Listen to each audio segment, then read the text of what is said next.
আম্বিয়াল মুরসালিন নবিয়িনা মুহাম্মাদিন ওয়া আলা আলিহি ওয়া সাহবিহি আজমাইন ওয়া বা'দ। আলহামদুলিল্লাহ, আমরা আকীদার কিতাব শাইখ হুসাইন ইবনে তাইমিয়া রাহমাতুল্লাহ আলাইহির আল আকীদাল ওয়াসিতিয়া আমরা পড়ছিলাম। আলহামদুলিল্লাহ, যেখানে আমরা আলোচনায় আসছি যে আল্লাহর জন্য তিনি যা সাব্যস্ত করেছেন এবং যা মুহাম্মদুর রাসূলুল্লাহ সাব্যস্ত করেছে সমস্ত গুণগুলি সাব্যস্ত করতে হবে। গত পর্বে আমরা আলোচনা করছিলাম যে আল্লাহর জন্য মহব্বত গুণটি সাব্যস্ত করতে হবে, আল্লাহর জন্য মহব্বত গুণটি সাব্যস্ত করতে হবে। তো মহব্বত গুণটির ব্যাপারে আমরা জানি যে একটা গোষ্ঠী আছে যারা আল্লাহর জন্য মহব্বত সাব্যস্ত করে না বান্দার পক্ষ থেকে, আবার আল্লাহর পক্ষ থেকেও বান্দার জন্য মহব্বত সাব্যস্ত করে না। এরা হলো জাহমিয়া। আরেকটা গোষ্ঠী আছে যারা আল্লাহর জন্য বান্দার মহব্বত সাব্যস্ত করে না, বান্দার থেকে আল্লাহর জন্য মহব্বত সাব্যস্ত করে। এরা কারা? এরা হচ্ছে আশায়রা ও মাতুরিদিয়া। আবার আমরা আল্লাহকে ভালোবাসি, আল্লাহ আমাদেরকে ভালোবাসা, এটা বলা যাবে না, বুঝলেন তো।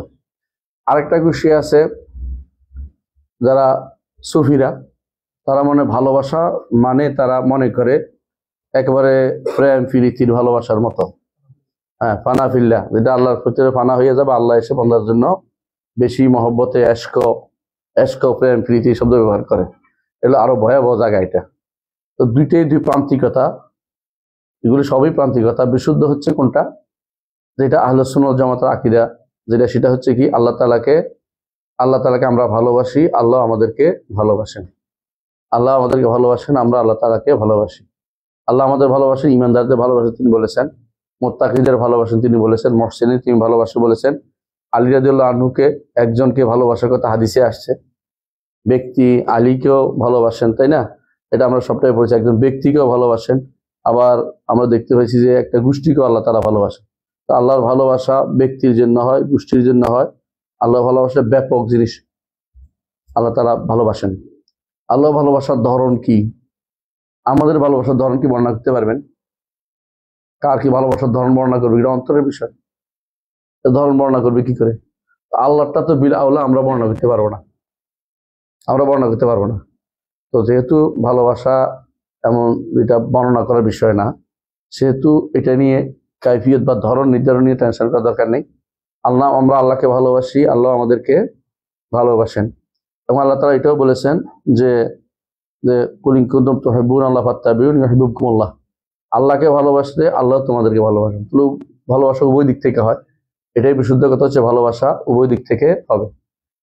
আমরা ভালোবাসলে আল্লাহ আমাদের ভালোবাসবেন, বিপরীতে। তো আল্লাহর ভালোবাসার বিষয়টি অবশ্যই আমাদেরকে স্বীকার করতে হবে যে আল্লাহ আমাদের ভালোবাসেন। ধরন নির্ধারণ করা ব্যতীত, ধরন আছে কিন্তু আমরা ধরন জানি না, কারণ ভালোবাসার ধরন বর্ণনা করা কঠিন। আল্লাহ সবাইকে সমপর্যায়ে ভালোবাসেন আমরা বলছি না, তার নবীদেরকে বেশি ভালোবাসেন।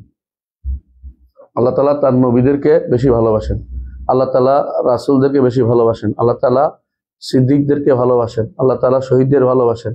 কিন্তু সাধারণ ইমানদারদেরকে ওই তুলনায় ভালোবাসেন আমরা বলছি না। যাকে বেশি ভালোবাসেন আল্লাহ তাআলা, যাকে বেশি ভালোবাসেন তাকে বেশি বিপদেও ফেলেন, তাকে বেশি পরীক্ষা করে নেন। আল্লাহ তাআলা যাকে বেশি ভালোবাসেন তার জন্য আখিরাতে সর্বোচ্চ মর্যাদার ব্যবস্থাও করবেন। তো সুতরাং সবাইকে সমপর্যায়ে নেওয়ার সুযোগ নেই।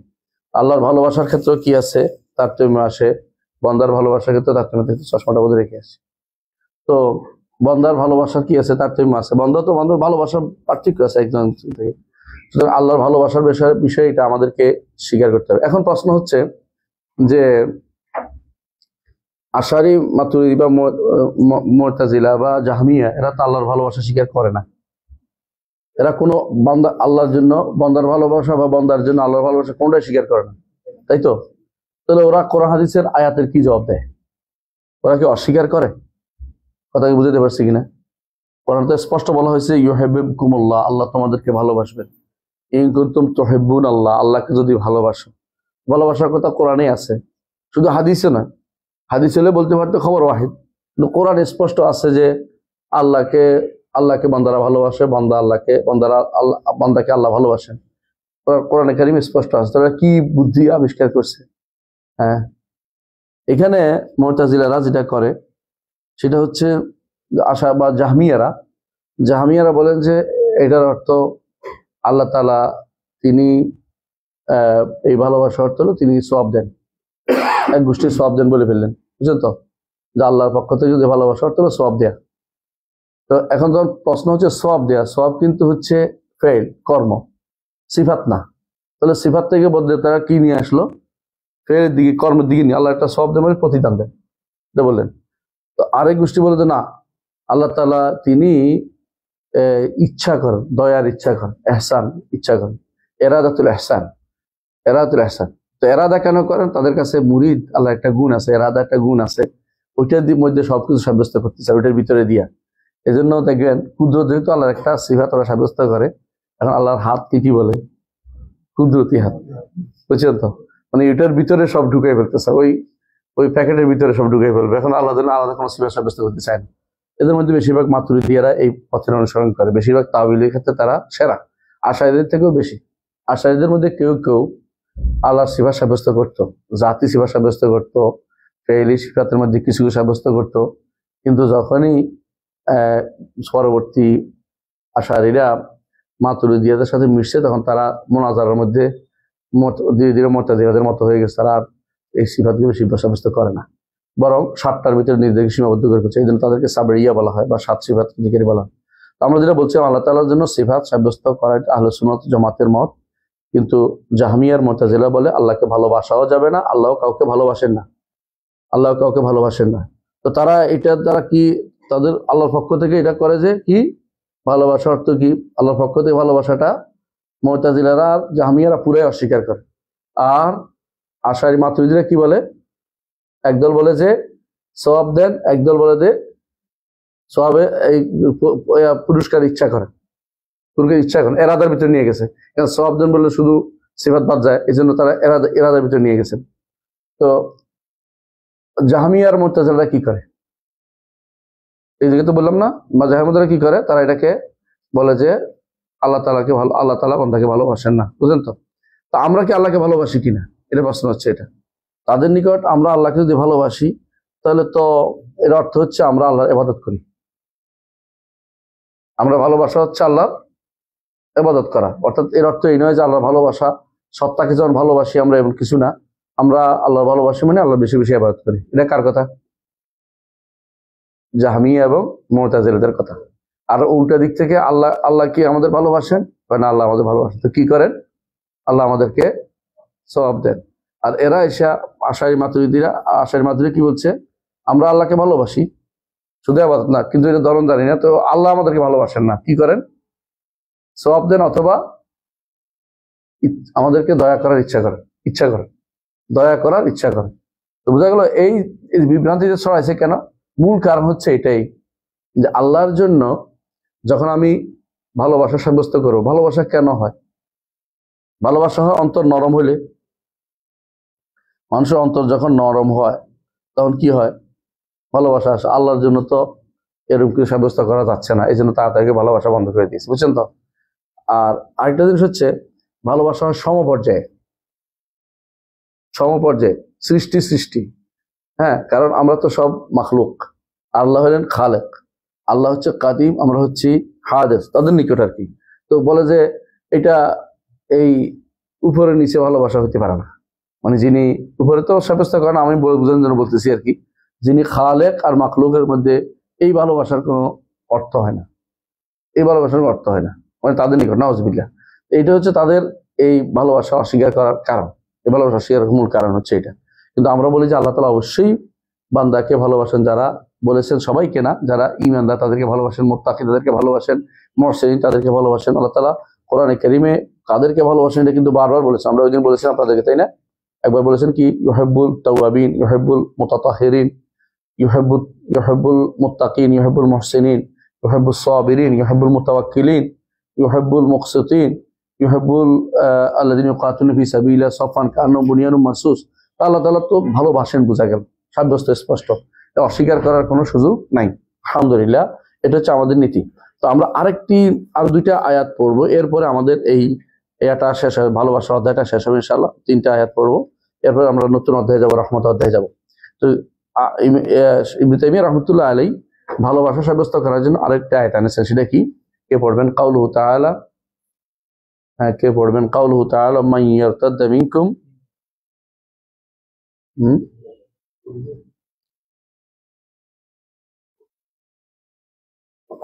পাইছেন? হ্যাঁ, এটাই আগের, এর আগের পৃষ্ঠা। হ্যাঁ, নাই? হ্যাঁ, এ ফাসাফিয়াতিল্লাহু কাওমিন ইউহিব্বুনাহু, এটাই এটাই ফাসাফিয়াতিল্লাহু বিকাওমিন ইউহিব্বুহুম ওয়া ইউহিব্বুনাহু। পাইছেন? একদম শেষ লাইনে। হ্যাঁ, আল্লাহ তাআলা বলছেন কোরআন কারীমে, ইয়া আইয়ুহাল্লাযীনা আমানু মান ইয়ারতাদ্দা মিনকুম আন দীনিহি, হে ঈমানদারগণ, পৃষ্ঠা নম্বর কত? 19 নম্বর পৃষ্ঠা, 19 নম্বর পৃষ্ঠা, 19 নম্বর পৃষ্ঠা, সবাই দেখেন। হ্যাঁ, আল্লাহ তাআলা বলছেন 19 নম্বর পৃষ্ঠার শেষের দিকে বলছেন, দেখেন শেষ, আল্লাহ তাআলা কি বলছেন, মান ইয়ারতাদ্দা মিনকুম আন দীনিহি, হে ঈমানদারগণ, তোমাদের মধ্যে কেউ যদি কোনো তার দিন থেকে মুরতাদ হয়ে যায়। মুরতাদ হওয়া বুঝছেন? দিন থেকে পিছনে চলে যায়, অন্যদিকে ফিরে যায়। ইরতাদ উল্টা পথে রওনা হওয়া। মুরতাদ কেন হয়? মুরতাদ কখন হয়? মুরতাদ হয় যখন যে জিনিস দিয়ে আপনি ইসলামে ঢুকছেন সেগুলো বিপরীতটা করা হলো মুরতাদ। সেটা কিভাবে হয়? ইসলামে ঢুকতে হলে কয়টা জিনিস লাগে? অন্তরে, অন্তরে কিছু জিনিস ধারণ করতে হয়, মুখে কিছু বলতে হয়, আর অঙ্গ প্রত্যঙ্গে কিছু জিনিস পালন করতে হয়। আমরা কেউ ইসলামটা, ইমানটা আমরা কি কাউলুন ও ফেলুন বলি না? কাউলুন ও আমাল, ইয়াল ইমান ও কাউলুন ও আমাল। তাহলে ইমান যদি অন্তরের কথা, অন্তরের কাজ হয়, মুখের কথা, মুখের কাজ, অঙ্গ প্রত্যঙ্গের কাজ, তাই না? এটা আমরা 5টা জিনিস ইমান বলেছি। কিন্তু মোরতাদ কিন্তু আর বেশি জিনিস দেওয়া হয়। মোরতাদে আরেকটা জিনিস বাড়বে, সেটা হলো ছেড়ে দেয়া। তাহলে মোরতাদ, ইমান হচ্ছে ধরুন কথা, কাজ, বিশ্বাস। ইমান হচ্ছে কথা, কাজ, বিশ্বাস। মোরতাদ কখন হয়? কথা, কাজ, বিশ্বাস এবং ছেড়ে দেয়া, মানে কিছুই না করা। কিছু না করলেও আপনি ইমান থেকে হারাবেন, বুঝছেন তো? তাহলে আপনি অন্তরে কিছু ধারণ করলেন, মুখে কিছু বললেন। অন্তরে কি ধারণ করেন? লা ইলাহা ইল্লাল্লাহ, অন্তরে ধারণ করলেন, মুখে বললেন লা ইলাহা ইল্লাল্লাহ, আর অঙ্গ প্রত্যঙ্গে সালাত আদায় করলেন, তাহলে হলো তো। কিন্তু এই তিনটা যদি আপনি বাদ দেন, অন্তরের বিশ্বাসটা বাদ দিয়ে দিয়েছেন, ছেড়ে দিয়েছেন, মানলেন না, মুখে বললে ছেড়ে দিলেন, অঙ্গ প্রত্যঙ্গ সালাত ছেড়ে দিলেন, তাই না? এই তিনটা করে যেমন মোরতাদ হয়ে যায়, ঠিক আরেকটা জিনিস আছে, সেটা কি? ছেড়ে দিলে কিছুই করলেন না, মানে আপনি মুখেও কিছু বললেন না, অন্তরেও কিছু বললেন না, বুঝলেন কিনা, আর অঙ্গ প্রত্যঙ্গ কিছু করলেন না। এই যে না, নো, ছেড়ে দিলেন, আপনি এটাকে কিছুই বললেন না যে আমি এটাও বলবো এটাও বলবো, এটা বলে তার্ক বলা। এটার একটা অংশ এরাদ, আল্লাহর দিন থেকে মুখ ফিরিয়ে থাকা। আল্লাহর দিন থেকে মুখ ফিরিয়ে থাকা, যে আমি পড়বো না। হ্যাঁ, আপনারা ধরছেন না 10টা ইমান নষ্ট হয় 10টা কারণে, এর মধ্যে একটা কি? দিন শিখবো না, শিখাবো না, শিখতেও দিব না, মুখ ছেড়ে দিচ্ছেন আপনি, এদিকে তাকাবোই না, মুখ ফিরিয়ে তাকাবো না। এর দলিল আপনাদের মনে আছে, যখন রাসূলুল্লাহ সাল্লাল্লাহু আলাইহি ওয়াসাল্লাম তিনি কোথায় গিয়েছিলেন? ওই তায়েফে গিয়েছিলেন। তখন এক ভাই কি বলছিল, যে তিনজনে একজন কি বলছিল, যে তোমার সাথে আমি কথাই বলবো না। মানে সে আল্লাহর দিন থেকে একেবারে আলাদা, আন যিকরি, সম্পূর্ণরূপে মুখ ফিরিয়ে নিছেন। আল্লাহ তাআলা কোরআনে কারিমে এটা বলেছেন, ওমান আরদা আন যিকরি ফা ইন্না লাহু মাঈশাতাদ দানকা। আরো বলেছেন, ওমান আযা মিম্মা যুকিরা বিআয়াতি রাব্বি ফা আরদা আনহা ইন্না মিনাল মুজরিমিনা মুনতাকিমুন। তারা মুজরিমেরা, যে আল্লাহর দিন থেকে পড়বেও না, পড়াবেও না। বর্তমানে যেটা আমাদের দেশের বেশিরভাগ মানুষের ভিতরে এটা একটা প্রবণতা দেখা যায়, সেটা কি? দিন পড়বো না, পড়াবো না, পড়তেও দিব না। এটা হলো কিছু বলবো না, বরং এই ব্যাপারে কথাই বলবো না, না বলে ইগনোর করে যাব। এই ইগনোর করাটাও কুফরি। দিন সম্পর্কে ইগনোর করে থাকতে পারবেন না। আল্লাহর দিন, আমি তো মুখে কিছু বলি নেই, মুখে বলা লাগবে না। আমি তো অন্তরে কিছু বলি নেই, তা বলে অন্তর কথা আমি দেখি না। আর আমি তো, কেউ বলে আমি তো কাজ কিছু করি নেই, না করলেও তুমি কি করেছো? নো করেছো, মানে কাজটা তুমি করতেই চাচ্ছ না, আল্লাহর দিনের দিকে তুমি এগিয়ে আসতেছো না। এটা কিন্তু তোমার কুফরি, কাফের হওয়ার একটা কারণ, কাফের একটা কারণ। তো এটাই আল্লাহ তো কোরআনে কারিমে উল্লেখ করেছেন, এরাদ বলে এটাকে, এরাদ, কুফরুল এরাদ, কুফরুল এরাদ। আর এই যে অন্তরের বিশ্বাসের ব্যাপারে এখানে একটা জিনিস আছে, অতিরিক্ত উল্লেখ করতেই হয়। সেটা হচ্ছে, একটা হচ্ছে বিশ্বাস করি না, আর একটা বিশ্বাসের করি না নয়, বিশ্বাসটার মধ্যে সন্দেহ আসছে, এটা বলে কুফরুর শক। বিশ্বাস করছেন, আমার সন্দেহ আসছে, কিন্তু সন্দেহ তাড়িয়ে দিলে আপনি ইমানদার। সন্দেহটা বসাই রাখছেন আর মানুষের কাছে প্রচার করতেছেন, এরকম হইলে আপনি কাফের হয়ে যাবেন। তাড়িয়ে দিতে পারলে ইমানদার হবেন, কোনো সমস্যা নেই। কিন্তু আপনি তাড়িয়ে না দিয়ে এটাকে জায়গা করে নিচ্ছেন অন্তরের ভিতরে, এবং এটা কি মনের মধ্যে খুব মজা লাগতেছে, আমি একটা কিছু আবিষ্কার করলাম, হ্যাঁ, নতুন কিছু, এই জন্য সেটা কি হয়ে যাবে, আপনি কুফরুস শাক বলেন, এটা অন্তরের বিষয়। আর হলো কুফরুস জন, এটা আমরা ওই দিন পড়াইছিলাম গত সপ্তাহে, গত দর্শে, যে ধারণা চান্সে আছে, ভালো হইলে ভালো, না হইলে অসুবিধা নেই, এটাও শরীয়তে, এটাও কুফরের অন্তর্ভুক্ত। তো আল্লাহ তাআলা বলছেন মাইয়ারতাদ্দা মিনকুম আন দীনিহি, তোমাদের মধ্যে যে কেউ আল্লাহর দিন থেকে প্রত্যাবর্তন করবে। এই প্রত্যাবর্তনের সূরত কয়টা বলছি? 4টা। একটা কি অন্তর দিয়ে, এটার ভিতরে আর অনেকগুলো আছে, একটা মুখে, আরেকটা কার্যক্রমে, আরেকটা হলো ছেড়ে দেয়া, কিছু করলাম না, আমি তো কিছু করি নাই, না করলেও তোমার না করাটা একটা অন্যায়, তুমি ইমান আনতে হবে তোমাকে। তুমি চুপচাপ বসে থাকলে হবে না, সারাদিন ঘুমাই থাকলাম, আমি কিছু করিনি, শুধু ঘুমাইয়াছিলাম, তাতেও ইমানদার না হলে কাফের। বুঝছেন তো কথাটা? শুধু ঘুমাই থাকলেও হবে না, ইমান আনতে হবে, ইমানের কাজ করতে হবে। তো মাইয়ারতাদ্দা মিনকুম আন দীনিহি, তোমাদের মধ্যে যে কেউ দিন থেকে ফিরে যাবে, দিন অস্বীকার করবে, যেভাবে হোক না কেন, এই 4 পদ্ধতি যে কোনো একটা করবে, সে ব্যক্তি কি হবে? কাফের হয়ে যাবে। অথবা 5 পদ্ধতি সন্দেহ করে ধরলে, 5 পদ্ধতি কিন্তু সন্দেহ অন্তরের বিষয়, দেখার বিষয় না, যদি সন্দেহ থাকে ধরে ফেলা হয় তাহলে কাফের হয়ে যাবে। আচ্ছা, তাহলে কি হবে? আল্লাহ তাআলা আয়াতটা আল্লাহ তাআলা বলছেন মাইয়ারতাদ্দা মিনকুম আন দীনিহি, যে কেউ আল্লাহর দিন থেকে তোমাদের মুখ ফিরিয়ে নিবে, আল্লাহ তাআলা অচিরেই এক জাতিকে আনবেন, ইউহিব্বুহুম ওয়া ইউহিব্বুনাহু, তারা আল্লাহকে ভালোবাসবে, আল্লাহ তাদেরকে ভালোবাসবে, আল্লাহ তাদেরকে ভালোবাসবেন, তারাও আল্লাহকে ভালোবাসবে, এভাবে বলা হয়েছে। এটা হচ্ছে পরিণতি। কিন্তু কি হবে? আল্লাহর কোনো ক্ষতি করবে না। এখানে মানের একটা জবাব আছে, এটা বলে জবাব বলে, যে কেউ মাইয়ারতাদ্দা মিনকুম আন দীনিহি, যে কেউ আল্লাহর দিন থেকে মুখ ফিরিয়ে থাকবে, আল্লাহর কোনো ক্ষতি হবে না, আল্লাহর কোনো ক্ষতি করতে পারবে না। আপনি আল্লাহর দিন থেকে মুখ ফিরিয়ে থেকে আল্লাহর কোনো ক্ষতি হবে না, বরং আপনারই ক্ষতি। রাসূলুল্লাহ সাল্লাল্লাহু আলাইহি ওয়াসাল্লাম বলেছেন, হাদিসে কুদসিতে আল্লাহ তাআলা বলেছেন যে তোমাদের সবাই যদি কাফের হয়ে যায়, আমার রাজত্বের কোনো কিছু কমে যাবে না, আর সবাই যদি ইমানদার হয়, আমার রাজত্বের কোনো কিছু বাড়বে না, বরং এগুলি এমন সব আমল যেগুলি তোমাদের জন্য আমি হেফাজত করে রাখি, তোমাদের আমল তোমাদের জন্য হেফাজত করে রাখি। সুতরাং কেউ যদি আল্লাহর দিন থেকে মুখ ফিরিয়ে নেয়, তাহলে আমাদের আল্লাহর কোনো ক্ষতি হবে না, ব্যক্তির ক্ষতি, বরং আল্লাহ এই জায়গা পুরাই দিবেন, এই জায়গা পুরাই দিবেন। কিভাবে পুরাই দিবেন? এমন একটা জাতিকে নিয়ে আসবেন যাদেরকে আল্লাহ ভালোবাসেন, ও আল্লাহ তাদেরকে ভালোবাসে, আল্লাহ তাদেরকে ভালোবাসে। এদের গুণ কি? এদের গুণ কি? এরা হচ্ছে যে এরা এদের মতো হবে না, যারা আল্লাহকে মুখ ফিরিয়ে নিয়েছে, তাদের মতো হবে না। তাদের মতো অর্থাৎ তারা দিনকে ভালোবাসবে, যেহেতু আল্লাহকে ভালোবাসবে তো আল্লাহর দিনকে ভালোবাসবে, আল্লাহর দিনকে ভালোবাসবে। আল্লাহর ভালোবাসার প্রমাণ পাওয়া যাবে আল্লাহর দিনকে ভালোবাসার মাধ্যমে।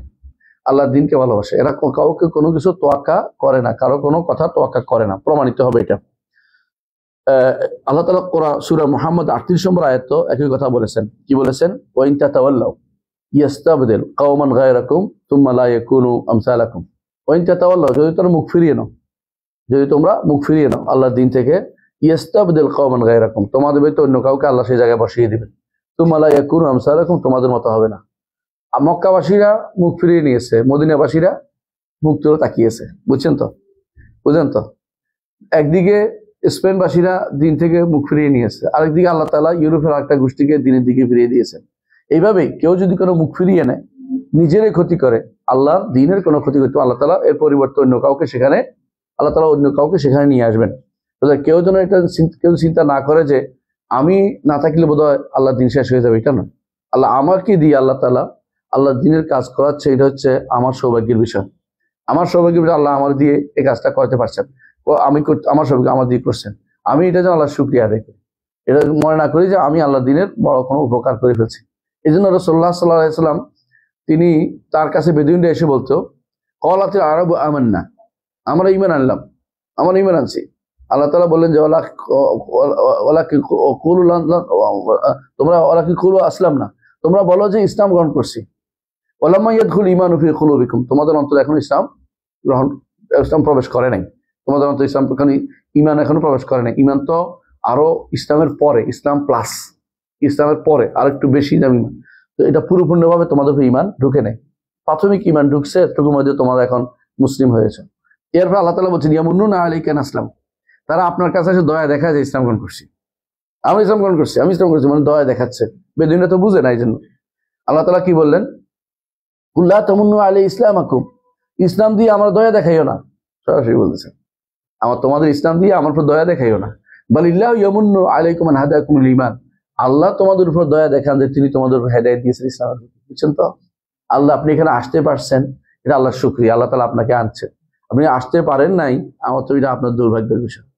এই জন্য এখানে আসার কারণে এখানে কোনো ভাইকে এটা খুশি করার উদ্দেশ্য না, আল্লাহ তাআলা আপনাকে আনছে, আল্লাহ শুকরিয়া আদায় করার উদ্দেশ্য। আলহামদুলিল্লাহ, আল্লাহ তাআলা আমাকে দিন শিখার তৌফিক দিয়েছেন, এই বৈঠকে বসার তৌফিক দিয়েছেন। কারণ এই সমস্ত বৈঠক হলো মজলিসুল জিকির, যেখানে আল্লাহ তাআলা রহমত আসে, সেখানে ফেরেশতারা ঢেকে রাখে এবং আল্লাহ তাআলার পক্ষ থেকে এখানে সাকিনা নাজিল হয়। আল্লাহ তাআলা তার কাছে যারা আছে ফেরেশতাদের কাছে আমাদের কথা আলোচনা করেন। এটা সৌভাগ্যের বিষয়। এইটা এই জন্য আল্লাহ তাআলা আমরা যদি না করি, আল্লাহ আরেকজনকে নিয়ে আসবেন।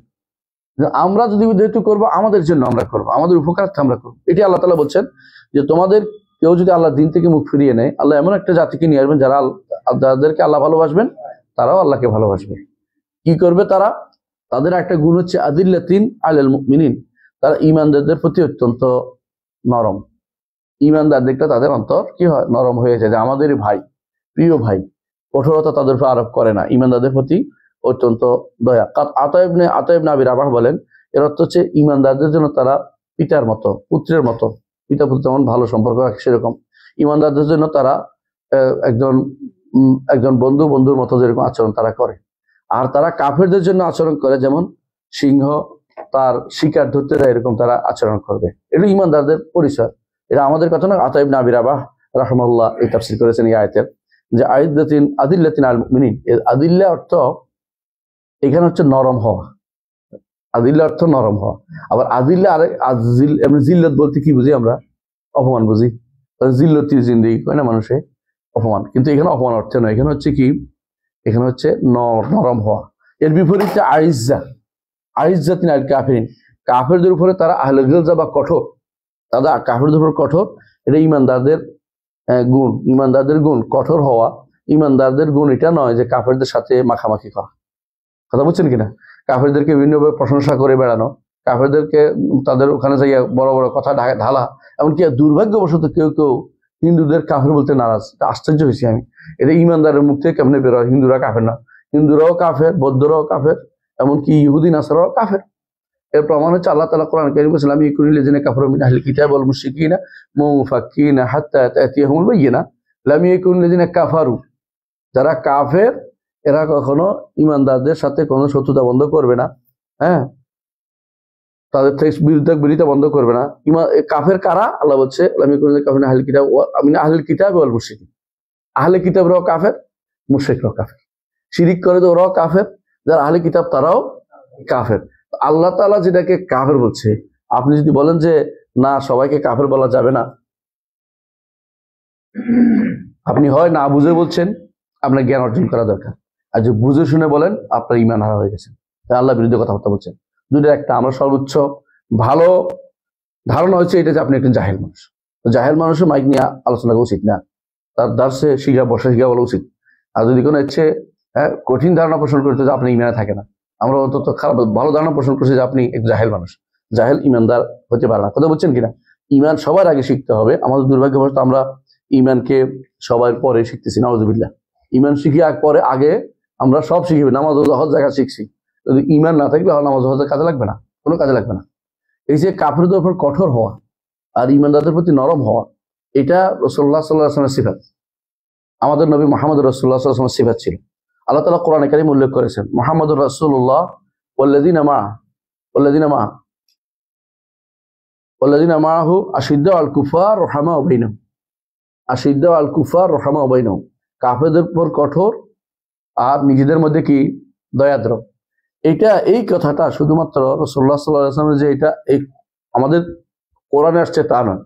আল্লাহ তাআলা কোরআনে কারীমে নিজে বলেছেন, যালিকা মাসালুহুম ফিত তাওরাহ, এটা তাওরাত তাদের উদাহরণ। তাওরাতের মধ্যে আছে যে মুহাম্মদুর রাসূলুল্লাহ সাল্লাল্লাহু আলাইহি ওয়াসাল্লাম তিনি কি হবেন? কাফেরদের উপর কঠোর হবেন। এবং সেখানে আসছে আনাদ দাহুকুল কাত্তার, আমি দাহুক এবং কাত্তার। দাহুক কার জন্য? হাসি খুশি কার জন্য? ঈমানদারদের জন্য। কাত্তাল কার জন্য? হত্যাকারী কার জন্য? কাফেরদের জন্য। ইবনে তাইমিয়া রাহমাতুল্লাহ আলাইহি এই কথাটা প্রায় আনতেন যে রাসূলুল্লাহ সাল্লাল্লাহু আলাইহি ওয়াসাল্লাম এটা গুণ, এটা আহলে কিতাবদের কিতাবে আসছে আমাদের নবীর গুণ হিসাবে। এবং সেটাই আমরা এই আয়াতের তাফসীরে পাই, যেখানে বলা হয়েছে রহমা বাইনাহুম। হ্যাঁ, আশিদ্দাউ আল কুফার রহমাউ বাইনাহুম। আর এটাই ওই আয়াতের ব্যাখ্যা, আযিল্লাতিন আলাল মুমিনিন আইজ্জাতিন আলাল কাফিরিন। এই আয়াতের ব্যাখ্যা ইবনে তাইমিয়া রাহমাতুল্লাহ এটা প্রায় তার বিভিন্ন গ্রন্থে নিয়ে আসেন। এর দ্বারা বোঝা যায় যে আহলুস সুন্নাত ওয়াল জামাতের আকীদা হচ্ছে এটা, কখনো অন্তত ইমানি ডাক যদি তার অন্তরে আসে, সে কখনো ইমান এবং কুফরকে, কাফের এবং ইমানদারকে একই পাল্লায় মাপতে পারে না, কখনো একরকম মাপতে পারে না। কারণ তার এগুলি কি, অবশ্যই তার বোঝা উচিত যে কাফের এবং ইমান দুইটা ভাগ না থাকলে সেও নাই, তার অস্তিত্ব হচ্ছে এর ভাগের মধ্যেই, অস্তিত্ব হচ্ছে ভাগের মধ্যেই। ভাগ না করলে রসুলও আরবি ভাষায় কথা বলতেন, তাই না? রসুলও এই বাইতুল্লাহর কাছে যাইতেন, ওরা আবু জাহলও বাইতুল্লাহর কাছে যায়। পার্থক্য কি? ইমানদার এবং কুফরের পার্থক্য। রাসূলুল্লাহ সাল্লাল্লাহু আলাইহি ওয়াসাল্লাম যে মিশন নিয়ে আসছেন এটা হচ্ছে ইমানি মিশন, আর ওরা কুফরি মিশন নিয়ে আসছে। দুইটা একসাথ করার কোনো সুযোগ কোনো ইমানদার মাথায় আনতেই পারে না, কারণ তাহলে তো আমার অস্তিত্বই বিপন্ন হয়ে যায়। হ্যাঁ, আপনি যদি মনে করেন যে বাইতুল ইব্রাহিম তৈরি করবেন, বাইতুল ইব্রাহিম বুঝেন কিনা, জানেন কিনা? কোন দেশে এই আমেরিকাকে খুশি করার জন্য, ইউরোপকে খুশি করার জন্য কোন দেশে একই সাথে মসজিদ, তারপরে খ্রিস্টানদেরটা কি প্যাগোডানি প্যাগোডা, তারপরে ইহুদিটা গির্জা, আর ইহুদিটা কি জানি একটা বলে বিয়ে, হ্যাঁ সিনাগগ, এই তিনটা একসাথে করছে, নাম দিছে বাইতুল ইব্রাহিম। কি হিসাবে? সবাই আমরা ইব্রাহিমকে তো মানি, উপরের দিকে যাইয়া, কথা বুঝেন কিনা, সর্বোচ্চ যায় এক জায়গায় মানা গেছে, এই জন্য তিনটা করছে। এটা নিয়ে তারা গর্ব করে। হ্যাঁ, সৌদি আরবে করতে গেছে, তার অনুমতি দেয়নি। হ্যাঁ, এমনকি কুয়েতে করতে তার অনুমতি দেয়নি। তো এর তাড়াতাড়ি করে এরা করে ফেলছে দুবাইয়ের লোকেরা। এগুলো শয়তানের হাড্ডি সবগুলি, কারণ এদের কোনো দিন বলতে কোনো দিনের কোনো ইয়া নেই, মানে কোনো, তারা দুনিয়া পাইলে খুশি, এই জন্য তাদের কোনো দিনের প্রতি সামান্যতম মায়া আদালত কিছু নেই। আপনি দেখবেন দাড়িওয়ালা হন আপনাকে না, দুবাইয়ের ভিসা আপনি দিবে না। এত লম্বা দাড়িওয়ালা মানুষ কি করে না করে, দাড়িওয়ালা তো দোষের কিছু হয়ে গেছে, বুঝছেন তো? আমাকে একজন নিতে হয়েছিল, একবার গেছিলাম, পরের বার যখন কিছু আপনার দাড়ি অনেক লম্বা, আমরা ছোট করে দেখাই, আমরা দেখালে ভিসা দিবেন আপনার। তারপর আমাদের টিপ দিলেই টিপ দিলে দাঁড়িয়ে লম্বা দাঁড়িয়ে দেখা দেবে, আপনি ছোট করলে হবে না। ঠিকই তারা ভিসা দেয় না, কেন? লম্বা দাঁড়িয়ে মানুষের ভিসা দেয় না। আপনি দেখবেন দুবাইতে গেলে কোনোদিন দেখবেন যে লম্বা দাঁড়িয়ে ভিসা দেয় না, এটা বাস্তব সত্য কথা। এরা শয়তানের হাড্ডি সবগুলো। এরা এই জিনিসটা এখন পরীক্ষিত হয়ে গেছে এখন। তো এরা কেন এটা করে জানেন? এরা একসাথ করতে চায় সবকিছু, তিনটে একসাথ করতে চায়, কিন্তু ইমানদার হয়েছে এই জন্য যে বিরোধিতা করতে হবে। এখন ইমানদার যদি কোনো, আপনি কাফের মুসলিমদের একসাথ হন, তো আপনি ইমানদার হলেন কি করে? আপনি তাদের তো ভাই, আপনাকে আলাদা হইতে হয়েছেই তাদের সাথে। কেন? তারা কুফরি করে। এবং আপনি তাদের সাথেই থাকেন, তো আপনি ইমান থাকেন। তিনটে একসাথ করার কোনো সুযোগ নাই। হ্যাঁ, কাফেররা সব একসাথ থাকতে পারে, অমুক ঐক্য পরিষদ একসাথে হইতে পারে, বাংলাদেশে আছে না কয়েকটা ঐক্য পরিষদ একসাথে, কারণ তারা সবটি হচ্ছে বাতিল কুল্লু কাল কুফরু কুল্লু মিল্লা ওয়াহিদা। কাফেররা সবগুলি একই মিল্লা, এরা পরস্পর বন্ধু হইতে পারে, তারা পরস্পর ইসলামের বিরুদ্ধে তারা একসাথ হইতে পারে, কিন্তু আমরা অমুকের সাথে একসাথ হইতে পারি না। কেন? কারণ আমরা এটাকে ভালো। অনেকে বলে কাফেররা একসাথ হইলে আমরা পারি না, কেন? অনেকে বলে না, জবাব কি? কাফেররা একসাথ হইতেই পারবে, আমরা কেন হইতে পারি না? কারণ আপনি কুফরির দিক থেকে মুখ ফিরে আসেন না এখনো। আপনি যদি কুফরি ছেড়ে দেন, আপনি যদি কোনো কুফরিদের নীতি ছেড়ে দেন, বেদাতে নীতি ছেড়ে দেন, তাহলে আপনি অটোমেটিক একসাথে হয়ে যাবেন, আমার কোনো দল করা লাগবে না, বুঝলেন কিনা? আমরা যদি দেখি যে এই মানুষগুলো কুফরি ছেড়ে দিয়েছে, বেদাত ছেড়ে দিয়েছে, ইমানের পথে চলতেছে, তাহলে কিসের অনুসারে? কোরআন এবং শূন্য অনুসারে হয়ে যাবে। কোরআন এবং শূন্য অনুসারে হয়ে গেলে তার মধ্যে আর দ্বিমত হওয়ার কিছু নেই, কেউ দ্বিমত করবে তারে। ভাগ হয় কখন? ভাগ হয় যখন তার মধ্যে এই কোরআন এবং শূন্যের মানার নীতিটা ভিন্ন ভিন্ন পথ বানিয়ে নিয়েছে। কেউ শিয়া হয়েছে, কেউ খারেজি হয়েছে, কেউ গাদারি জাবারি হয়েছে, কোরআন শূন্যের নীতি মেনে হয়েছে। এগুলো তো নিজের ব্রেনকে প্রাধান্য দিয়া, বিবেককে প্রাধান্য দিয়ে হয়েছে। যখনই বিবেককে প্রাধান্য দিবেন, কোরআন শূন্যের নীতিকে আপনি অবজ্ঞা করবেন, তখন আপনার সাথে আমি কেমনে একসাথ হইতাম? আমরা একসাথ হয়ে যাবো, কোনো কিছু করা লাগবে না। আপনি যদি কোনো কোরআন শূন্য মেনে চালান, অটোমেটিকলি আপনি একসাথ হয়ে যাবেন। এই জন্য যারা এই পৃথিবীর এই মাথা থেকে ওই মাথা পর্যন্ত, পৃথিবীর যেখানে আহলুস সুন্নাহ আছে, আপনি কি মনে করেন আমার লোক? দল না হইলেও একজন মানুষ যদি কোনো, ধরেন এই মাগরিব মরক্কোতে, আমরা তো সবচেয়ে মাশরাক সর্বোচ্চ পর্বত, মরক্কোতে একজন আব্দুর রহমান আল মুগরাবি হাফেজাহুল্লাহ, বিশাল একজন লেখক, তার অনেক হিম্মা আলিয়া, যে লিখতে চায় মাশাআল্লাহ, একদম সেরা লেখক, এরকম একজন ব্যক্তিত্ব। তো উনি, আমরা এখান থেকে তাকে কেন ভালোবাসি? ঠিক আমার পয়সা দিছে না, কোনো কিছু না, কারণ নাই। সে ভালোবাসার কারণ কি? ভালোবাসার কারণ হচ্ছে সুন্নাহ এবং কোরআন এবং সুন্নাহ নিয়ে আসে সে। কোরআন সুন্নাহর কথা বলে, বেদাত থেকে দূরে রাখে, শিরিক থেকে দূরে কথা বলে, কুফর থেকে দূরে রাখার কথা বলে। তো আমরা যারা কোরআন সুন্নাহর কথা বলি, শিরিক থেকে দূরে রাখার কথা বলি, অটোমেটিকলি পৃথিবীর সব জায়গায় একরকম হয়ে যাবো। এটা হলো নিয়ম। এখানে আপনি বলেন না যে আমরা একসাথে হই না, কেন একসাথে হই না? এই কারণে যে আপনি কিছু ছাড়ে দেন। আপনি যেটাকে অতিরিক্ত ভালোবাসছেন, বিদাতকে, শিরিককে, মানহাজগত ভুলকে, ওগুলো ছেড়ে দেন, দেখবেন যে আপনার অটোমেটিক এক হয়ে গেছে। কিন্তু আপনি ওইটাও রাখবেন, আবার আমারও ডাকবেন, আসেন, আমি কেমনে আসতাম? আপনি যেহেতু একটা বাধা দিয়ে রাখছেন। আপনি যেদিন ওগুলি ছেড়ে দিবেন, দেখবেন যে আমি আপনি এক, কোনো পার্থক্য নাই। কিন্তু আপনি এদিকে আসবেন না, আমাকে টানেন। আপনি এদিকে আসতে চান না, আমাকে শুধু টানেন। আমাকে কেন টানেন? যে আপনি আকীদা ছেড়ে দেন, আকীদার কথা বলেন না। আকীদার কথা হলে ভাগ হয়ে যাচ্ছে। তো কি করতে হবে? আমরা কালেমা গো মুসলিম হয়ে যাব। কলেমা গো বুঝছেন? কলেমা বলা, গো ফার্সি শব্দ, গোর তো বলা। কালেমা গো মুসলিম, মানে কলেমা বলছি, মুসলিম হয়ে গেছি। কলেমাটা কি? লা ইলাহা ইল্লাল্লাহ। লা ইলাহা ইল্লাল্লাহ কিন্তু মুনাফিকরা বলতো। আব্দুল্লাহ ইবনে উবাই লা ইলাহা ইল্লাল্লাহ বলতো। বুঝছেন তো কথাটা? আপনি এর বিপরীতটা না করলে আপনি মুসলিম বলবো, কোনো সমস্যা, সন্দেহ নেই। আপনি বিপরীতটা যখন করবেন না, আপনি মুসলিম। বিপরীতটা করে দেখাচ্ছেন, তারপরে আমাকে বলবেন যে আমরা একসাথে হয়ে যাই। কেমনি একসাথে হইতাম? আপনি কবরও সেজদা দেন, লা ইলাহা ইল্লাল্লাহ বলেন। যদি আপনি শুধু লা ইলাহা ইল্লাল্লাহ বলতেন, আমরা বলতেন যে হ্যাঁ, কোনো সমস্যা নেই। আর সালাত আদায়কারী হন। রাসূলুল্লাহ সাল্লাল্লাহু আলাইহি ওয়াসাল্লাম আমাদেরকে যেটা শিখিয়ে দিয়েছেন কি, মান সাল্লা সালাতানা ওয়া ইসতাকবালা কিবলাতানা ওয়া আকালা যাবিহাতানা ফাযালিকাল মুসলিমুল্লাযী আলাইহি জিম্মাতুল্লাহ ওয়া জিম্মাতু রাসূলিহি।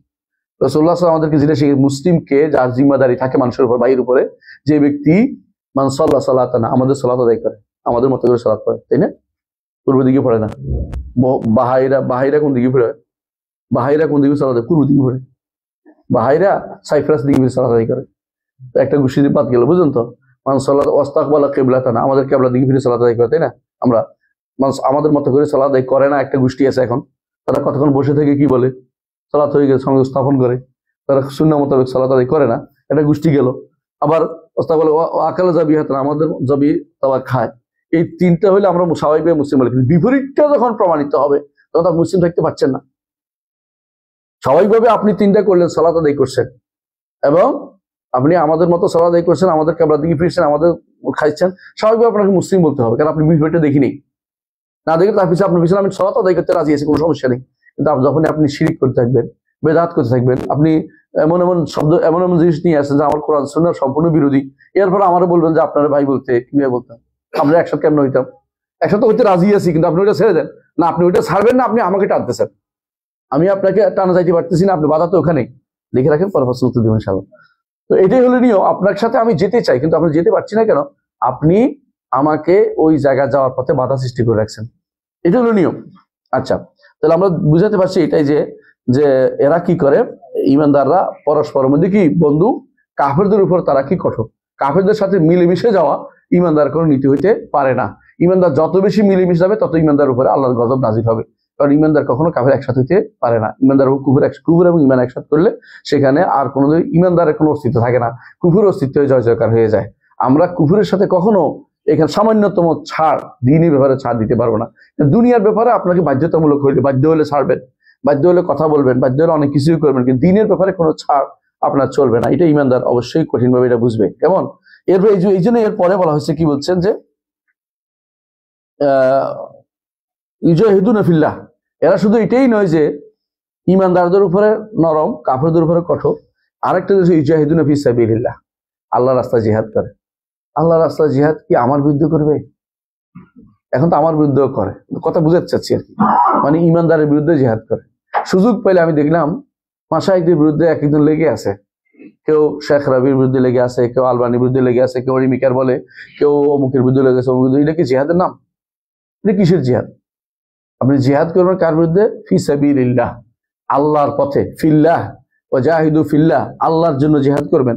আল্লাহ যেটা বলছে সেখানে জিহাদ করতে বলেছেন, ফি সাবিলিল্লাহ হচ্ছে না। তো এরা আল্লাহর পথে জিহাদ করে ইমানদাররা, তাই না? যারা এমন একটি কওমকে আল্লাহ নিয়ে আসবেন যে আল্লাহর পথে জিহাদ করবে। এটাই তো কথা। আল্লাহর পথে জিহাদ কিভাবে হয়? আল্লাহর পথে জিহাদ হয় সম্পদ দিয়ে, আর কি দিয়ে হয়? জান দিয়ে। আর কি দিয়ে হয়? মুখ দিয়ে। অর্থাৎ জান দিয়ে, মুখ দিয়ে, আর সম্পদ দিয়ে, তিন দিয়ে আল্লাহর পথে জিহাদ হয়। কোরআনে কারিমে বহু আয়াতে সেটা বর্ণিত হয়েছে। এই জিহাদ করলে বুঝবেন যে আপনার মহব্বত, আপনি সত্য। আচ্ছা, জিহাদের সর্বনিম্ন স্তর তো আপনি জানেন, তাই না? সেটা কি? সর্বনিম্ন স্তর হচ্ছে অন্তরের জিহাদ। এটা কয়টা? চারটা। সে চারটে কি? ঈমান, আমল, ইমান, আমল, হকের দাওয়াত এবং সবর। সূরা আসর। জিহাদের সর্বনিম্ন কাজ হলো চারটা। একটা হলো ইমান, একটা হলো আমল, ইল্লাল্লাযিনা আমানু ওয়া আমিলুস সলিহাত ওয়া তাওয়াসাউ বিল হক ওয়া তাওয়াসাউ বিস সাবর। এই চারটা কাজ তো প্রত্যেকের লাগবে। কারণ ইমানে যদি ছাড় দেন, আপনি কি জিহাদ করলেন? ইমানে যদি ছাড় দেন, আপনি কিভাবে জিহাদ করলেন? ইমানের ব্যাপারে যে আল্লাহকে আরশের উপর মনে করে, আর যে আল্লাহকে সব জায়গায় মনে করে একরকম মনে করতেছেন আপনি, তাহলে আপনি বলবেন যে এটা আপনি বানাবেন কি, শেষে করবেন এটা মতভেদপূর্ণ মাসালা। এটা তো মাসালা জিনিসটা, আকীদার জিনিস, মতভেদপূর্ণ হইলো কি করে? আকীদার জিনিস তো মতভেদপূর্ণ হয় না। তাহলে আপনি যখন এটা বলছেন, এর অর্থ হচ্ছে যে আপনি এখনো ইমানের স্তরটাই পার হন নাই, ইমানের জিহাদের ইমানের স্তরটাই পার হন নাই। আমল সালেহ বিষয় আছে, দাওয়াত আছে, এরপরে সবর আছে, এটাও পার হইতে পারেন নাই। জিহাদের দ্বিতীয় স্তর হচ্ছে কাফেরের বিরুদ্ধে। কাফের বিরুদ্ধে জিহাদ কিভাবে করে? দুইটা কেমন রাখতে পারছে? একটা হচ্ছে কাফের না, শয়তানের বিরুদ্ধে। শয়তানের বিরুদ্ধে জিহাদ কিভাবে? দুইটা। একটা কি, শয়তান মানুষের অন্তরের ভিতরে তার কাজই হলো সন্দেহ তৈরি করা। সন্দেহ তৈরি করা, এই সন্দেহ আপনাকে অন্তরে আসবে, বারবার আসবে। আসলে কি আল্লাহ আছেন নাকি? আসলে কি ফেরেশতা আছে নাকি? আসলে কবর আযাব আছে নাকি? এগুলো তাড়া দিতে হবে। এগুলো তাড়া দিবেন কিভাবে? তাড়াবেন, যত বেশি কোরআন হাদিস পড়বেন তত বেশি অন্তর শক্তিশালী হবে, ইমান শক্তিশালী হবে। ইমান কম হলে আপনাকে যে কোনো সময় কি বানাই ফেলবে? ওই আব্দুল্লাহ মাসুদ বানাই ফেলবে। হ্যাঁ, ওই যে একজন নাস্তিক হয়ে গেছে, ইমান কম হলে আপনাকে অমুক তমুক বানাই ফেলবে। ইমান যদি শক্তিশালী হয়, শয়তান কাছে আসতে পারে না, শয়তান পালিয়ে বেড়ায়। রাসূলুল্লাহ সাল্লাল্লাহু আলাইহি ওয়াসাল্লাম এই জন্য বলছেন, ওমর, আপনি যে রাস্তা দিয়ে হাঁটেন, শয়তান সেই রাস্তা হাঁটে না, শয়তান সেই রাস্তা হাঁটে না। আমরা এই জন্য মদিনা থাকতে বলতাম যে শয়তান যারা, তারা বাবার মধ্যে ঢুকে না, শিয়ারা বাবার মধ্যে ঢুকে না। এই জন্য শিয়ারা সবসময় ওমর বাদ দরজায় ঢুকবে না। আমরা মরার পরেও ভয় করে ওমর। শয়তান তো এগুলি শয়তান, এই জন্য ঢুকে না এখান দিয়ে। তো যেটা বলছিলাম যে এরা এই যে শয়তানের বিরুদ্ধে জিহাদ কিভাবে করতে হবে? দুইটা। একটা কি, এক নম্বর হচ্ছে সন্দেহ। শয়তান যে সমস্ত সন্দেহ নিয়ে আসে দিনের ব্যাপারে, এটা থেকে আপনাকে কি করতে হবে? দূর করতে হবে অন্তর থেকে, যে কোনো। এটা দূর করার জন্য কি লাগবে? ইলম লাগবে। দ্বিতীয় হচ্ছে শয়তান আরেকটা কাজ করে, সেটা কি? কুপ্রবৃত্তি জাগ্রত করে, অন্তরের ভিতরে কুপ্রবৃত্তি জাগ্রত করে। এটা করবো, এটা করবো, এটা করবো, হারাম টাকার দরকার, হারাম পুরুষের দরকার, এটা করা দরকার, এটা দরকার, যত কুপ্রবৃত্তি অন্তরের ভিতরে জাগ্রত করে, এটার বিরুদ্ধে জিহাদ করতে হবে। এটার বিরুদ্ধে জিহাদ কিভাবে করবেন? লাঠি দিয়ে পারবেন? কি দিয়ে পারবেন? ইলম দিয়া। আল্লাহ তাআলা সম্পর্কে যখন জানবেন, আল্লাহ আজমত সম্পর্কে, বড়ত্ব সম্পর্কে, আপনার অটোমেটিক তখন মনে হবে যে আরে আল্লাহ আমাকে শেষ করে ফেলবে, মেরে ফেলবে, আমার শেষ করে ফেলবে, আমার একটু কিছু রাখবে না, আসলে হাতের থেকে নিয়ে আগুনে ফেলে দিলে আর বের করবে না, আমি এই কাজ করতে পারবো না। ভয় করবেন আল্লাহকে। কখন ভয় করবেন? যে আল্লাহকে বেশি জানে, আল্লাহকে বেশি ভয় করে। ইলমের দরকার, এটারও ইলমের দরকার। আর আগের প্রথম যেটা বলছি, নফসের বিরুদ্ধে কি দরকার? প্রথম কাজ কি? ইলম। আমল করতে হলে কি লাগবে? ইলম। দাওয়াত দিতে হলে কি লাগবে? ইলম। সবর করতে হলে কি লাগবে? ইলম। আর এখানে শয়তানের বিরুদ্ধে জিহাদের দুইটা স্তরের মধ্যে কি লাগতেছে? ইলম। প্রথম স্তরটা কি? সন্দেহ। এটার জন্য কি লাগবে? ইলম লাগবে, নইলে আপনি সন্দেহ দূর করতে পারবেন না। আর দ্বিতীয়টা কি? ওয়াসওয়াসা দূর করতে কি লাগবে? কুপ্রবৃত্তি, ইলম লাগবে। তাহলে আপনি ইলম ছাড়া এই দুইটা স্তরে বাদ। তারপরে জিহাদ হইলো যারা জালেম, তাদের বিরুদ্ধে জিহাদ, বা ফাসাদকারী, বেদাতকারী, ওদের বিরুদ্ধে জিহাদ। বুঝছেন তো? মানে কাফের, সরাসরি কাফেরদের বিরুদ্ধে জিহাদ না। ওই জিহাদের জন্য আপনার কয়টা স্তর আছে? তিনটা জিনিস। একটা কি? হয় হাত দিয়ে, না পারলে মুখ দিয়ে, না পারলে অন্তর দিয়ে। হাত দিয়ে কখন যুদ্ধ করতে হবে কিভাবে জানবেন? ইলমের মাধ্যমে, তাই না? কখন এটার থেকে দ্বিতীয়টা যেতে হবে? ইলমের মাধ্যমে জানতে হবে। তৃতীয়টা কখন যাবেন? ইলমের মাধ্যমে জানতে হবে। ইলম না হলে আপনি কি প্রথমটাই শুরু করে দিবেন? বুঝলেন কিনা? রাস্তার মধ্যে একজন দেখছেন আপনি কি করে, হ্যাঁ, রাস্তার মধ্যে একজনের দেখছেন যে সে রাস্তার মধ্যে কি খাচ্ছে? সিগারেট খাচ্ছে। তো থাপ্পড়টা দিয়ে দিলেন, নইলো আপনার জানতে হবে যে আমার জুরিসডিকশনের ভিতরে পড়ে না, কিন্তু আপনার ছেলে সিগারেট ধরাচ্ছে, কি করবেন? ভালো একটা থাপ্পড় দিয়ে দেবেন। এটা কিভাবে বুঝছেন? এটা তো আপনি বুঝছেন যে কি আছে, স্তর আছে। আল্লাহ স্তর বিন্যাস করেছে, এখানে পারবো, এখানে পারবো না। যেখানে পারবো এখানে চালিয়ে দেবো, যেখানে পারবো না এখানে আমার যেখানে সুই চলে না, এখানে কুড়াল চালিয়ে দিব না। কথা বুঝছেন তো? আপনার বুঝতে হবে এখানে স্তরের দরকার আছে, বুঝেন আপনি। 3 নম্বর যেটা পারি না, মোটেই পারি না আছে না, এই ইউনিভার্সিটি গুলি পড়ে না, আমাদের ছাত্ররা ইউনিভার্সিটি অনেক কিছু দেখেন, কিছুই করতে পারে না। কি করেন? ঘৃণা করেন। অন্তর ঘৃণা থাকতে হবে সেখানে, এরপর তার ইমান থাকে না, অন্তর ঘৃণা থাকতে হবে অন্তরের মধ্যে। তো এইটা জানবেন কি করে? রাসূলের হাদিস জানতে তো, ইলম জানতে, ইলম ছাড়া উপায় নেই আপনার। তাহলে এই 3টা স্তরে আপনি দেখছেন যে এলেম ছাড়া কোনো পথ নাই। এলেম হচ্ছে এই জন্য সবচেয়ে বড় জিহাদ, বুঝছেন কি? এরপরে যদি বলো আরেকটা স্তর রয়েছে, এটা কি? কাফেরদের বিরুদ্ধে জিহাদ, তাই না? কাফেরদের জিহাদ কিভাবে, কি জন্য হয় আগে বলেন? কাফেরদের মানুষ মেরে ফেলার জন্য যুদ্ধ হয় না, মানুষ হেদায়েতের জন্য, দাওয়াতের জন্য। রাসূলুল্লাহ সাল্লাল্লাহু আলাইহি ওয়াসাল্লাম যখন আলী রাদিয়াল্লাহু আনহুকে পাঠিয়েছেন কি বলেছিলেন? লা ইয়াহদিয়াল্লাহু বিকা রাজুলান ওয়াহিদান খায়রুল লাকা মিন হুমরিন নাম। আলী রাদিয়াল্লাহু আনহু যখন যাচ্ছিলেন জিহাদের জন্য, ইয়া রাসূলুল্লাহ আমি কি জন্য, আমাদের মত হওয়ার জন্য যুদ্ধ করব? কি জন্য যুদ্ধ করব? বলছে আমি জিহাদ করবা লিতাকুনা কালিমাতুল্লাহি আল উলিয়া, আল্লাহর কালেমা বুলন্দ হওয়ার জন্য তুমি জিহাদ করবে। হ্যাঁ, তাদেরকে প্রথমে দাওয়াত দিবেন ইমানে, না মানলে জিজিয়া, না মানলে যুদ্ধ, 3টার একটা, এটাই তো। কিন্তু যখন ইমান এনে মানুষ ইমান নিয়ে আসে তখন যুদ্ধ দরকার আছে। তাহলে কাফের মারাই কি আমাদের উদ্দেশ্য? কাফেরদেরকে ইমান, আমার ইমানের ভিতরে ঢুকে এটা উদ্দেশ্য, এই নয় যে তাদের ইমানের ভিতরে ঢুকি কিছু ছাড় দিয়ে তাদের ভিতরে ঢুকে আমি তাদের সাথে বসবাস করি, এটা শরীয়ত বলে নাই। আমার ইমানের ভিতরে ঢুকানো তাদের উদ্দেশ্য। যদি কাফের ইমান এনে ফেলে তো আমার যুদ্ধের দরকার নেই। মেইন জিনিস দাওয়াতের জন্য যুদ্ধ, দাওয়াতের যুদ্ধ অনুমোদিত। কাফেরদের বিরুদ্ধে যুদ্ধটা কি জন্য অনুমোদিত? দাওয়াতের জন্য। জায়গা যেখানে যেখানে ইমান আনবে তাদেরকে আর সেখানে যুদ্ধের দরকার হয় না। আমার ইসলাম গ্রহণ করে বলছে আলহামদুলিল্লাহ, টাকা পয়সার জন্য নয়, প্রতিপত্তির জন্য নয়, রাষ্ট্রের জন্য নয়, যুদ্ধ হবে কিসের জন্য? দাওয়াতের জন্য। এটা মাথায় রাখতে হবে, দাওয়াতের জন্য যুদ্ধটা অনুমোদিত। কাফেরদের বিরুদ্ধে যুদ্ধটা হচ্ছে দাওয়াতের জন্য অনুমোদিত হয়েছে, বুঝছেন তো?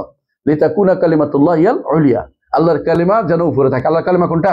লা ইলাহা ইল্লাল্লাহ, আল্লাহ ব্যতীত কারো ইবাদত করা যাবে না। এটাকে উপরে উঠানোর জন্যই যুদ্ধটা হবে, অন্য কোনো উদ্দেশ্য নাই, অন্য কোনো উদ্দেশ্য থাকবে না। এটাই হলো মূল। রাসূল এটাই বলছেন, লিতাকুনা কালিমাতুল্লাহি আল উলিয়া, রাসূল বলেন যাতে করে আল্লাহর কালিমা উপরে থাকে। তো এটা একটা উদ্দেশ্য।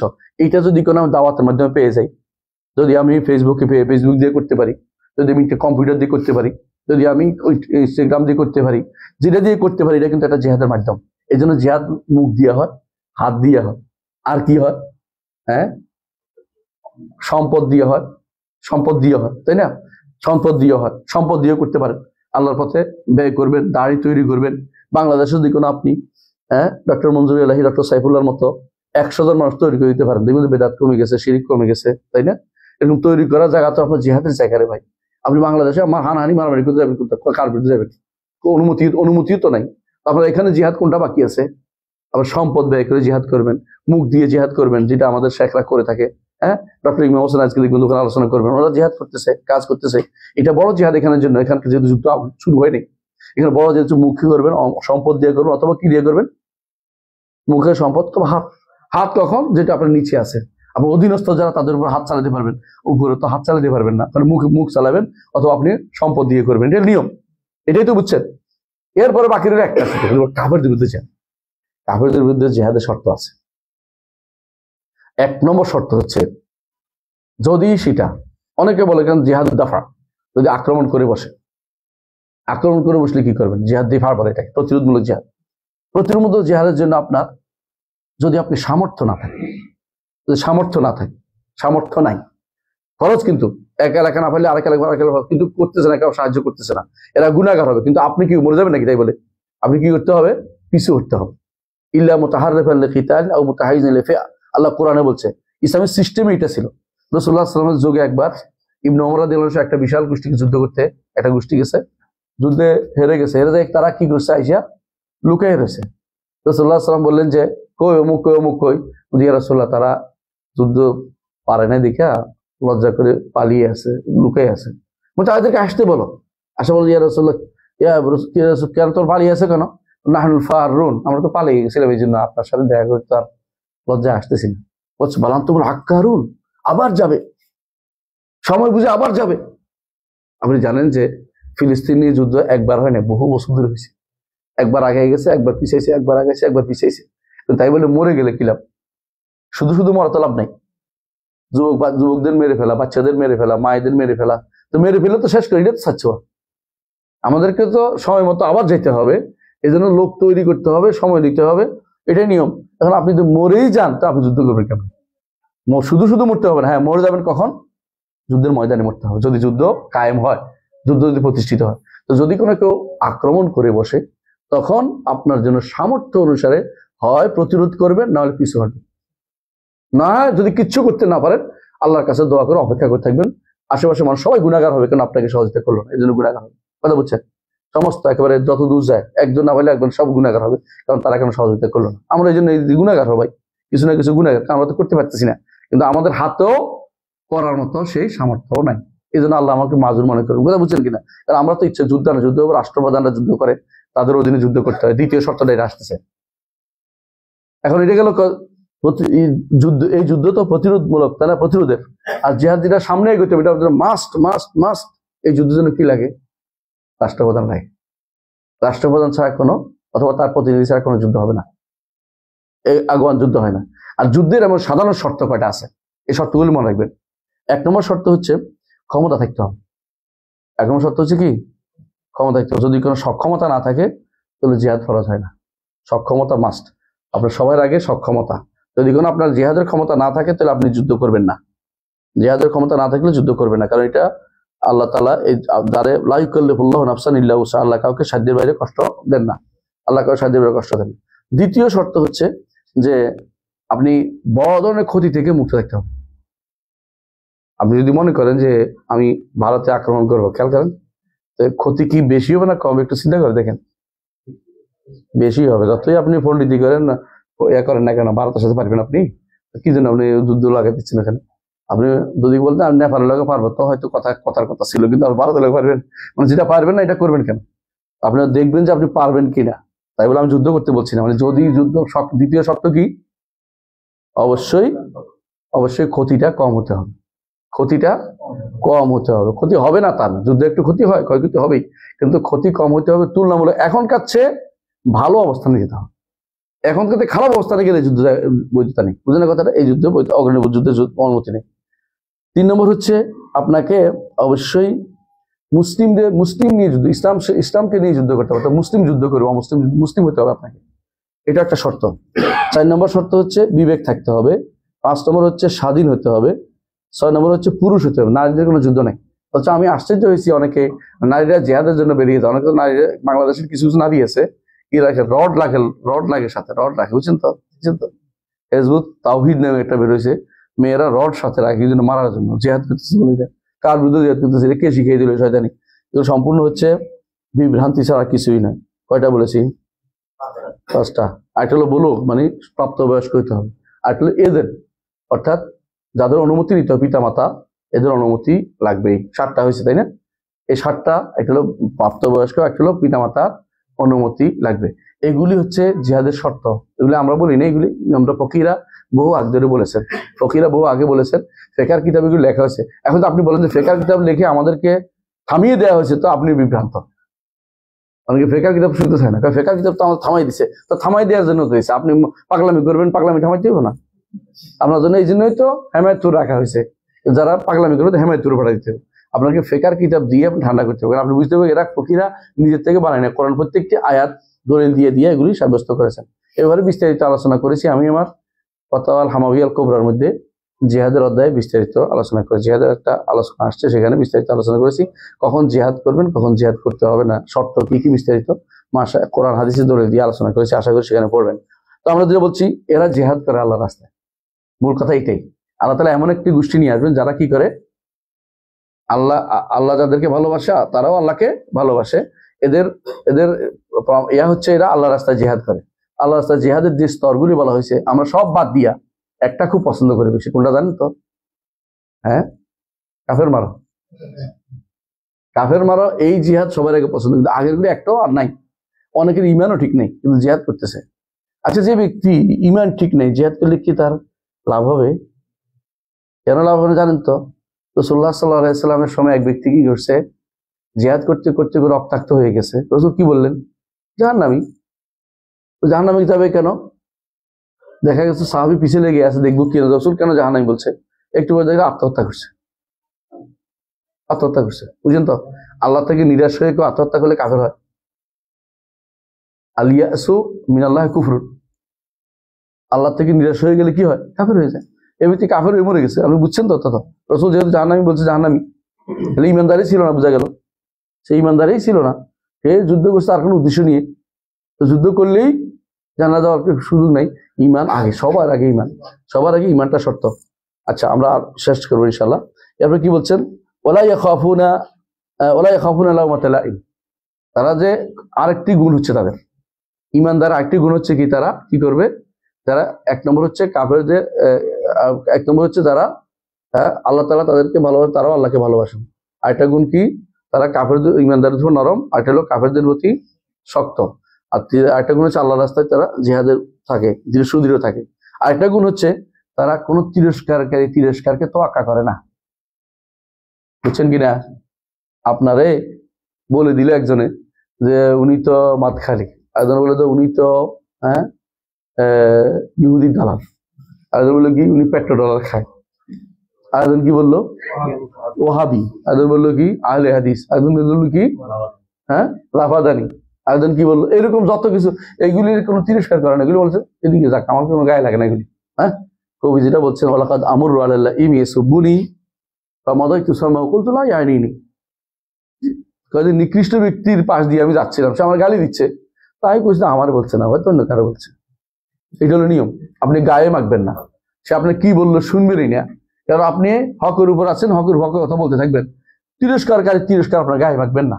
মুহাম্মদ রাসূলুল্লাহ সাল্লাল্লাহু আলাইহি ওয়াসাল্লামকে কি বলতো, আবু জাহলের স্ত্রী কি বলতো, জাদুকর বলতো, কবি বলতো, কত কিছু বলতো না। আবু লাহাবের স্ত্রী কি বলতো, মুজাম্মাম। মুহাম্মদ অর্থ কি প্রশংসিত, আর মুজাম্মাম অর্থ কি নিন্দিত। বুঝছেন তো?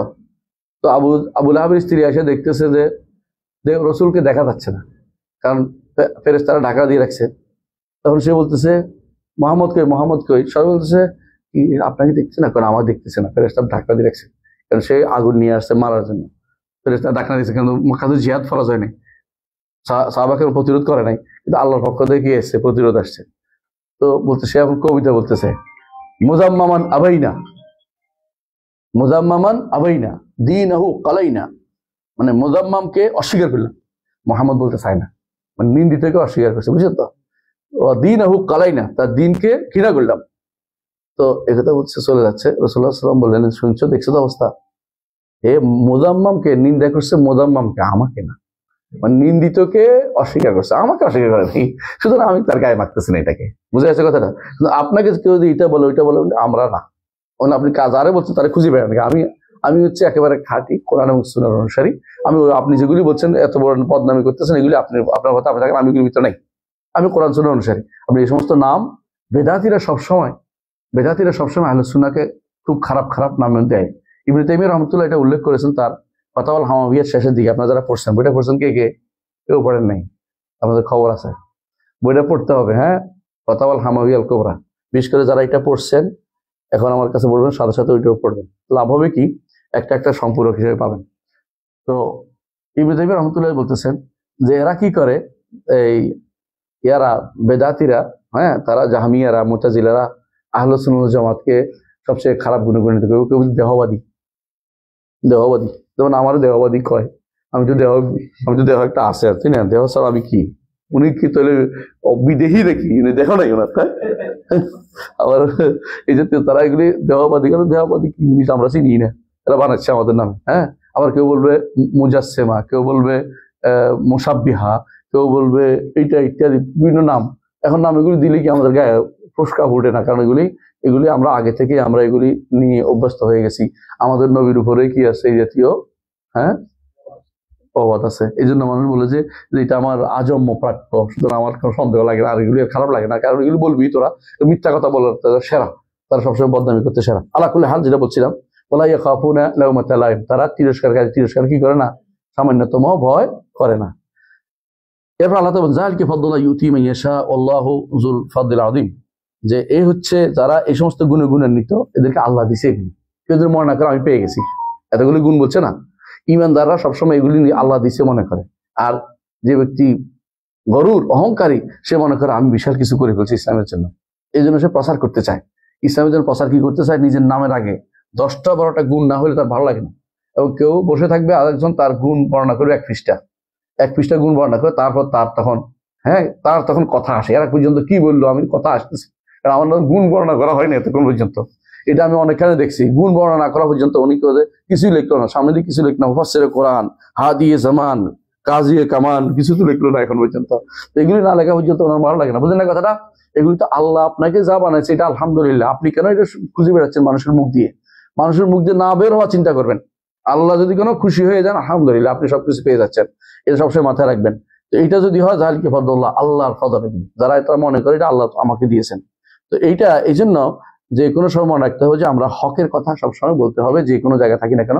আমি একটা হাদিস বলে এবং এই হাদিসটার ব্যাখ্যাটা বলে শেষ করবো, আর 10 মিনিট 5 মিনিট নিতে পারি কিনা ইনশাল্লাহ। এক নম্বর হচ্ছে হাদিসটা ছিল আবু যর রাদিয়াল্লাহু বলে যে একটা হাদিস রাসূলুল্লাহ সাল্লাল্লাহু আলাইহি ওয়াসাল্লাম বলেছেন, রাসূলুল্লাহ সাল্লাল্লাহু আলাইহি ওয়াসাল্লাম তাকে বলেছেন যে আমার আনি খালিলি সাল্লাল্লাহু আলাইহি ওয়াসাল্লাম, আমাকে আমার খালিল অন্তরঙ্গ বন্ধুকে মুহাম্মদুর রাসূলুল্লাহ বলেছেন বিসাবিন 60টি জিনিস থেকে। আমার আনি বিহুব্বিল মাসাকিন ওয়া দুনু মিনহুম, আমাকে গরিবদেরকে ভালোবাসতে তাদের কাছে থাকতে বলেছেন, এক নম্বর। 2 নম্বর হচ্ছে আমার আনি আনজুর ইলা মান হুয়া দুনি ওয়ালা আনজুর ইলা মান হুয়া ফাওকি, আমাকে বলছে আমার নিচে যারা আছে তাদেরকে তাকাইতে, উপরে যারা আছে তাদেরকে তাকাইতে না। নিচে বুঝছেন তো, মানে যারা কষ্টে আছে তাদের তাকাইলে আপনি ভুলে যাবেন উপরে কি আছে না আছে। মাঝে মধ্যে এই জন্য নিজের স্ত্রীকে নিয়ে ও গরিব এলাকায় ঘুরে আসবেন, বাথরুম ওদের একবার ইচ্ছা করে যাবো তো বাথরুম সেরে আসো বলবেন, দেখে বাথরুমটা কিরকম, ঘরের ভিতরে কেবল ময়লা হলেই চিৎকার, আমার ঘরের আমার ঘরের মধ্যে কালো দাগ পড়ে গেছে, ওখানে বাথরুমে নাই, দেখবি এটা দেখলে মন খুশি হয়ে যাবে, আলহামদুলিল্লাহ অনেক ভালো আছি। মাঝে মধ্যে কিছু গরিবের হালাত দেখাইতে হয় পরিবারকে, যে সব কিছু ভালো দেখাতে হয় না।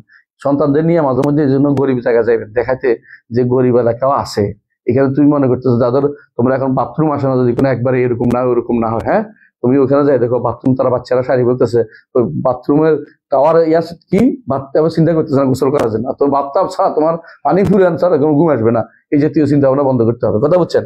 রাসূলুল্লাহ এটা বলেছেন। এরপরে কি বলেছেন? ও আমার আনি 3 নম্বর আন আসিল রাহিব ওয়াইন আদবারা, যে আমাকে আত্মীয়তার সম্পর্ক পূর্ণ করতে বলেছেন যদিও তারা আমার থেকে মুখ ফিরিয়ে নেয়। আত্মীয়তার সম্পর্ক রক্ষা করতে বলে যদিও তারা আমার থেকে মুখ ফিরিয়ে নেয়। ও আমার আনি 4 নম্বর হচ্ছে আমার আনি আল্লাহ আসআলা আহাদা শাইআন, কাউকে কিছু না চাইতে, আল্লাহর কাছে চাইতে, মানুষের কাছে না চাইতে বলেছেন। ও 5 নম্বর ও আমার আনি আন আকুল হাক্কা ওয়াইন কানা মুররান, যে আমাকে নির্দেশ দিচ্ছে আমি যেন হক কথা বলে যদি তিতা হয়, এটা হলো উদ্দেশ্য হাদিসটা বলার। 6 নম্বর হলো কি, হক কথা বলতে হবে যদি তিতা হয়, হক কথা বলতে হবে শুধু তিতা হয়। যেটা হকটা সুন্দর করে বলা যায়, আমার নবী তিতাটাই সুন্দর করে বলতেন, তিতাটাও সুন্দর করে বলা যায় সেভাবে সুন্দর করে বলার চেষ্টা করবেন। ও আমার আল্লাহ আর আমাকে নির্দেশ দিছে আমি যেন কোনো তিরস্কারকে আল্লাহর জন্য কোনো মানে কোন রকম ভ্রুক্ষেপ না করি। তিরস্কার করবে এই জন্য আমি বা এখানে বসে আমি সবাই বাম হাতে খাচ্ছে, আমি যদি ডান হাতে খাই তো যে রে খ্যাত রে, তাই না? ওই খ্যাত থাকি না, অসুবিধা নেই। সবাই বাম হাতে পানি খাচ্ছে, আমি ডান হাতে খাবো, কে কি মনে করলো এটা যায় আসে না। সবাই মদ খাচ্ছে, আমি খাবো না, কে কি মনে করলো এটা যায় আসে না। কথা বুঝছেন? সবাই এখানে মিথ্যা কথা জড়িয়ে দিচ্ছে, আমি এটা গল্প আমি শরীক হবো না, কে কি মনে করলো যায় আসে না। আর 7 নম্বর আমার উকসিরা মিন কাউলি লা হাওলা ওয়ালা কুওয়াতা ইল্লা বিল্লাহ, এটা বলার জন্য হাদিসটি শেখ ওয়াদিরি মকবুল আল ওয়াদিরি হাদিসটাকে হাসান সহিহ বলেছেন, সহিহ মুসনাদে নিয়ে আসছেন। এর অর্থ হচ্ছে আমাদেরকে এই আল্লাহ তাআলা মূল উদ্দেশ্য হচ্ছে এটা বলা যে আল্লাহ তাআলা আমাদের যদি কোনো আল্লাহর জন্য আল্লাহ পক্ষে না চলি, আল্লাহ আরেকজনকে বদলাই দিবেন, আল্লাহ দিনের কোনো ক্ষতি হবে না, আমরা নিজের ক্ষতি নিজেরাই করবো। এই জন্য আল্লাহ বলছে আল্লাহু ওয়াসিউন আলিম, আল্লাহ তার দয়া সবার জন্য, অনেকের জন্য তার প্রশস্ত, এবং জানেন তিনি কে আল্লাহর দয়া পাবে আর কে পাবে না, এটা তিনি ভালো করে অন্তরের দিকে, সেইভাবে তিনি দান করেন। আল্লাহর কাছে দোয়া করি তিনি যেন আমাদেরকে তার এই ওয়াসা ফাদল, অতিরিক্ত ফজল দিয়ে আমাদেরকে আল্লাহ তাআলা ভর্তি করে দেন অন্তরকে, এবং তিনি যেন আমাদেরকে এর অন্তর্ভুক্ত করেন যাদের দ্বারা দিনকে আল্লাহ তিনি খেদমত নিয়েছেন তাদের অন্তর্ভুক্ত করে দেন। কথা বুঝছেন? আলহামদুলিল্লাহ। এই যে আয়াতটা এতক্ষণ পড়ছে, আয়াতটা কিছু ফায়দা বর্ণনা করে শেষ করবো ইনশাআল্লাহ। 1 নম্বর ফায়দা হচ্ছে, উপকারিতা হচ্ছে যে মহাব্বত আল্লাহর পক্ষ থেকে হবে, আমাদের পক্ষ থেকে ওইটা সাব্যস্ত হয়েছে। বুঝে আসছে কথাটা? যারা অস্বীকার করে তারা পথভ্রষ্ট, এরা কারা? মুতাজিলারা এবং জাহমিয়ারা।